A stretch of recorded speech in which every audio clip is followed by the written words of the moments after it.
of democracy, how Texas and California became battlegrounds in America's redistricting showdown. A tale of two states. In a high-stakes showdown over control of the U.S. House, Texas and California have emerged as unlikely combat zones. The fight centers on mid-decade redistricting, an unusual maneuver that has reshaped the electoral landscape, raising questions about democratic norms and partisan retaliation. Texas, walkout, return, and watchful eyes. On August 18, 2025, after nearly 2 weeks of absence, Texas House Democrats ended their legislative walkout, a protest designed to thwart Republican efforts to redraw congressional districts in favor of their party. The action had effectively halted legislative business by depriving Republicans of the quorum needed to push through the maps. As they began to return, state troopers and law enforcement officers surrounded them, enforcing a strict presence to prevent a repeat walkout. Democrats were even required to sign what they mockingly dubbed permission slips, agreeing to around-the-clock surveillance whenever they left the House floor. Republicans, undeterred by the protest, aimed to increase their grip on Texas's 38 congressional seats, boosting their count from 25 to as many as 30, intensifying efforts to consolidate power ahead of the 2026 midterms. California, the counterstrike begins. Meanwhile, California's Democratic leadership, spearheaded by its governor and assembly senior figures, pushed back.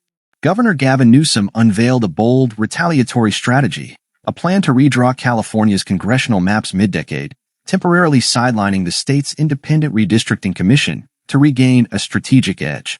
Formalized under the banner of the Election Rigging Response Act, the plan proposes adding up to 5 more Democratic-leaning districts in California, mirroring the GOP's ambitions in Texas. The legislation, introduced on August 18th, could appear on the ballot as Proposition 50 during a special election on November 4th, provided the legislature approves it with a 2/3 majority. Republican critics argue the proposal is unconstitutional, citing 2008's constitutional amendment that delegates redistricting to an independent commission. Nevertheless, legal experts note the legislature can propose a constitutional amendment by the ballot if it garners a 2/3 vote. The stage is set for November. Pending legislative approval this week, California's proposal will go to voters in November. Supporters frame it as a defensive measure against an unprecedented partisan power grab by Republicans.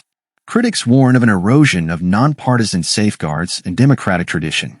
A broader national flashpoint. These events illustrate a broader national battle. Republicans aggressively pushing mid-decade redistricting in states like Florida, Missouri, and Indiana, prompting Democrats to respond with equal force. As AP notes, both Trump and the Democrats are looking ahead to the 2026 midterms with fierce urgency. Democrats across the country are rallying behind this aggressive new posture, seeing it as a necessary counterpunch to GOP maneuvers they consider anti-democratic.